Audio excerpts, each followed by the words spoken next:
औषधीय गुणों से भरपूर और लोगों की रोजमर्रा जिंदगी से जुड़ा पलाश अब बदलते परिवेश की भेंट चढ़ रहा है और बदहाली का शिकार होने लगा है। एक समय था जब भोज कार्यक्रमों के लिए पत्तल दोने इसी पलाश के पत्तों से तैयार होते थे। समाज विशेष के लोग इनके पत्तों को तोड़कर पत्तल दोने तैयार करते थे। इनकी बिक्री से कई परिवारों का गुजारा अच्छा खासा चलता था।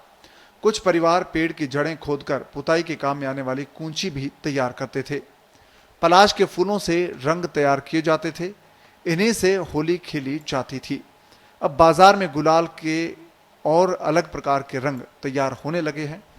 पुताई के लिए कूंची का स्थान ब्रश ने ले लिया है, तो पलाश के पत्तों की प्लेट की जगह अब कागज की पत्तल काम में ली जाती है।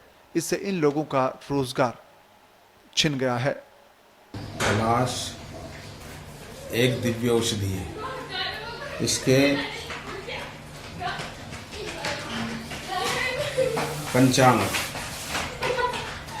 फूल, पत्ते, छाल, मूल, गोंद, ये सब काम की चीज़ें हैं।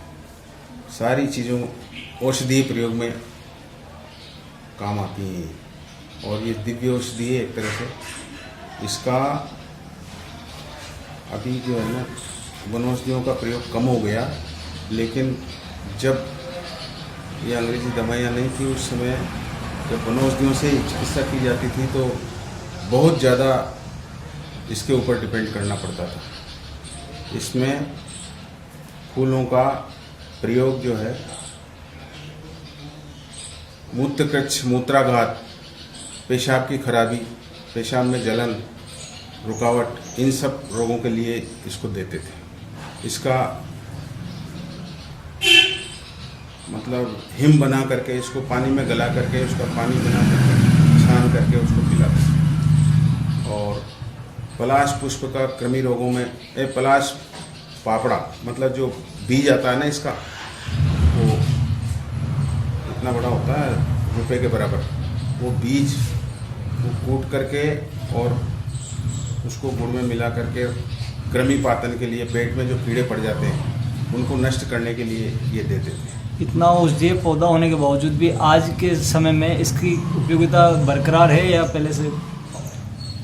अब तो बरकरार तो है, लेकिन जानकारी के अभाव में, और अब क्या है कि कोई इसके प्रयोग इसके ऊपर डिपेंड नहीं है ना। आजकल तो क्या है कि सीधी मेडिकल स्टोर से गोलियां कैप्सूल लाना पसंद करते हैं, कोई इसके ऊपर डिपेंड नहीं है। और चिकित्सक भी जो है इतना मेहनत नहीं कर रहे हैं।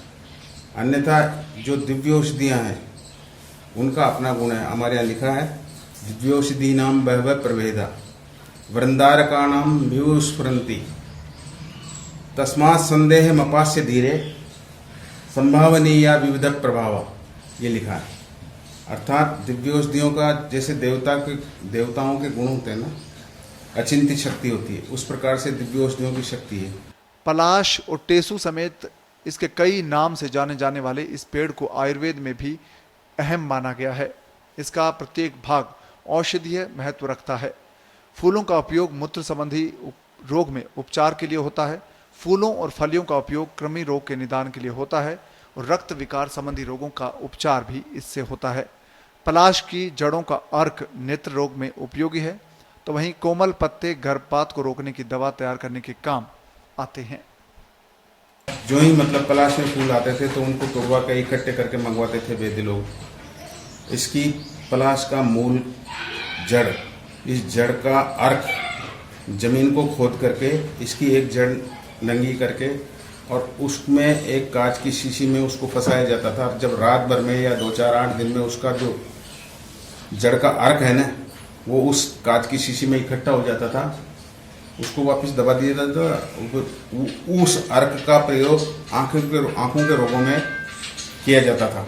उससे अनेक आँखों के रोग जो है ठीक होते थे। इसी प्रकार से जब गर्भपात होता था तो इसके जो कोमल पत्ते हैं, बिल्कुल नई कोंपलें जो निकलती है, उन पत्तों को लेकर के और गोदूग्ध के साथ पीस करके सुबह सुबह प्रातःकाल उसको पिलाया जाता था। तो जिन स्त्रियों को गर्भपात बार बार होता था उनका गर्भपात रुक जाता था। फागुनी बयार में बिखरती केसरिया फूलों की छटा होली के आगमन का संदेश आज भी देती नजर आती है। आधुनिकता की दौड़ में इस पेड़ की उपयोगिता को लोगों ने भुला दिया है। इसी कारण इसके अस्तित्व पर संकट छा गया है। लोग बड़ी मात्रा में जलाऊ लकड़ी के लिए पेड़ों को नष्ट करते हैं। हरनावदा शाहजी से प्रमोद के साथ 12 से घनश्याम की रिपोर्ट, पत्रिका टीवी, राजस्थान।